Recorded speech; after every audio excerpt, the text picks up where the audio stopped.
In this video, I'm going to show you how to share your form. So there's a couple ways to do this. I'm going to show you some simple ways, and I'm going to show you some more advanced ways to do it. So let's first navigate over to our forms by clicking on Forms over here on the left-hand side. And then I'm going to click into this form that we've created. And now you can share this form by simply clicking on Copy Link up here on the top right-hand side. And then you can go ahead and copy this link and paste that in your emails and your socials and your advertising, wherever you want to share that link, you can do it that way.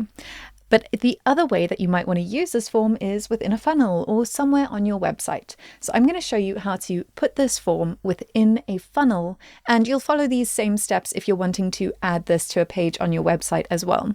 So let's go ahead and click out of this, and I'm going to come here to my funnels on the left-hand side. And here I've already created a funnel, so I'm going to click in here.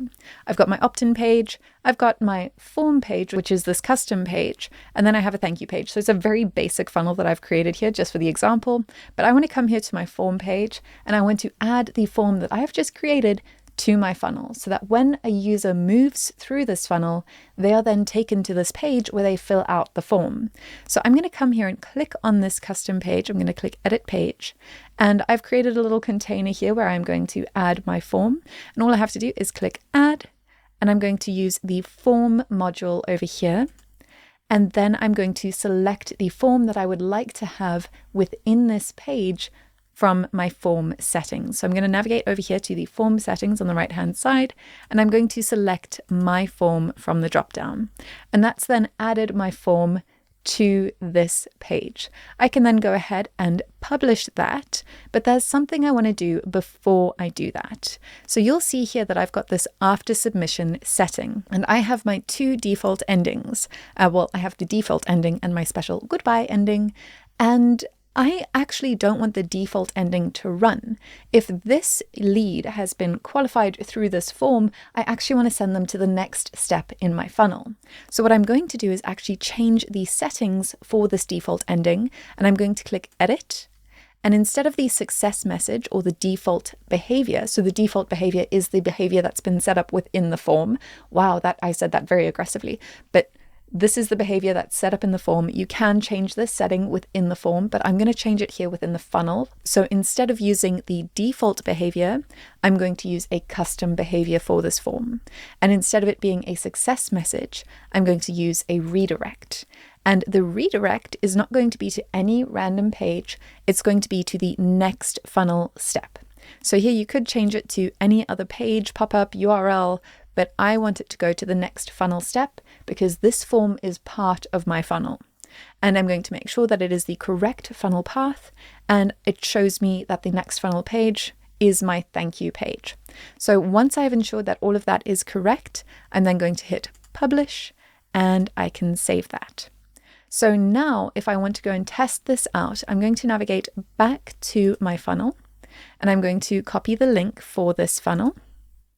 And I am just going to grab that, and I'm going to open a new incognito window, and then I'm simply going to go ahead and paste the link for my funnel up there. And now I can go ahead and fill out this funnel and fill out this form. So I'm going to say, yes, I want to sign up. I'm going to put in my email address, and then I'm going to say register today. That's then going to take me to the next step of my funnel where I can fill out this particular funnel. Now, I've already logged in as Betty. This has recognized me as an existing user, so it doesn't want me to put in my email. It's already captured that. And then I'm going to hit next. Then it's going to ask for my first name. It's going to be Betty. Then I'm going to hit next. I'm going to say, yes, I'm super ready. Hit next. I'm going to tell them more about my situation in great detail, and then I'm going to hit next. That wasn't 50 characters. I thought I gibberished enough, but apparently not. Then I'm going to hit next. Then I'm going to select my preferred contact method, and I'm going to select Zoom. We're going to keep it nice and simple. Then I'm going to select I understand and hit submit. So that is then going to take me to the next step in my funnel instead of to the success message. So that is how you can add your forms to your funnels. And again, you would follow the same process if you are adding this to a page on your website.